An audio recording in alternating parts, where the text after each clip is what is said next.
But the real difference here in men is he's a businessman and I'm a fucking Spartan.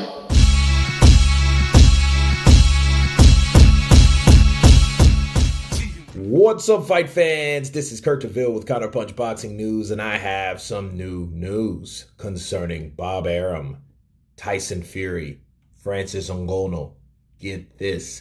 Arum on working with Dana White on Francis Ngannou wouldn't bother me, no animosity on my part.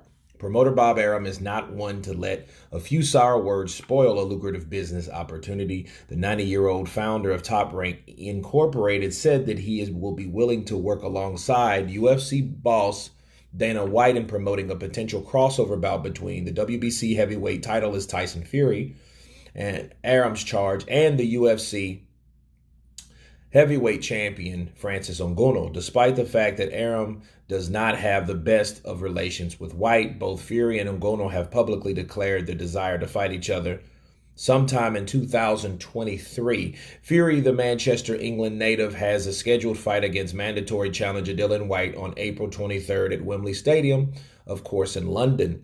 Ngannou, who hails from Cameroon, is coming off knee surgery after his win over Cyril Gain in January. Arum, who co-promotes Fury and with Frank Warren of Queensberry Promotions, stand that he has never met the outspoken White in person, and furthermore does not see why some supposed bad blood has to get in the way of business collaboration.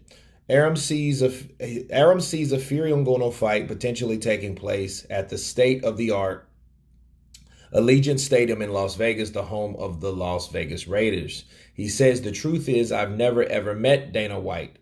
I've never talked to him. I've never had any interaction with him. He said a lot of bad things about me. I've said a lot of bad things about the UFC. I believe so. It is what it is. But I would think if there's a big event, particularly one that we can put at Allegiant Stadium in Las Vegas, I think White would be right there. Wouldn't bother me working on a big fight." Okay. So Bob is basically planting a seed for Dana White to make a huge fight, okay? Bob Arum, you gotta love him. He's one of those guys, he's always talking business. I can understand why he became a lawyer, okay? And I remember the back and forth between him and the UFC, just like Luda Bella and Dana White back in the day. I think Luda Bella and Dana White wouldn't work together, honestly, because I think they do have true animosity, and they have spoken to each other back and forth, face to face, via media, okay? So, but Bob Arum, I think he's thinking about the upside, and he's thinking about the anticipation of Tyson Fury beating Dillian Whyte. And he also knows that Tyson Fury is talking retirement after boxing, but retirement for a boxer doesn't always mean retirement from anything, from any platform. It doesn't. You look at Muhammad Ali, you look at Floyd Mayweather, you look at a lot of these guys that left the sport of boxing only to go somewhere else to do something else.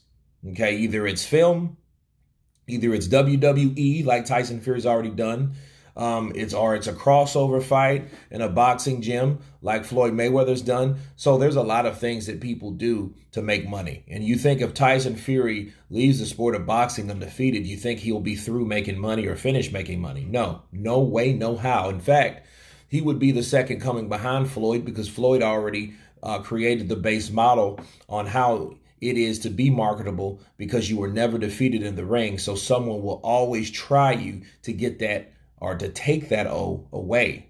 Okay, so I think Tyson Fury and Francis Ngannou want to fight each other, and this just opens the door if Bob is still working with Tyson Fury, or should I say if Tyson Fury is still working with Bob Arum at the point of time, because the contract is over, so there wouldn't really be any reason for Tyson Fury to cling on to Bob Arum. He could go with Daniel Kinahan or someone like that in the UK or UK based, especially when he's returning back to the UK to take on Dillian Whyte. So I think he's getting his stripes in the UK, something that I think he's craved for a long time, honestly. And I think that he said things about the UK because he didn't get the accolades that he felt he deserved when he was fighting or while he was fighting in the UK before beating Vladimir Klitschko. Okay, so I think that that fight now is looking like the next opportunity for Tyson Fury. And Bob Arum's damn sure making himself known that he's willing to work with Dana White. But of course, that contract's over. So you need something to appeal to Tyson Fury to make him come back and allow you to promote that fight for him.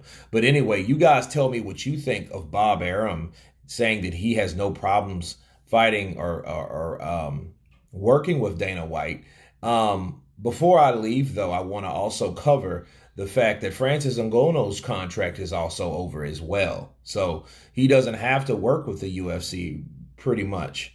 And he already has his fan base because whatever he does, he's created his popularity through the UFC. So I don't think that he would need to just fight on the UFC in order to be relevant. You know, that UFC crowd will follow him wherever he goes, especially to another platform.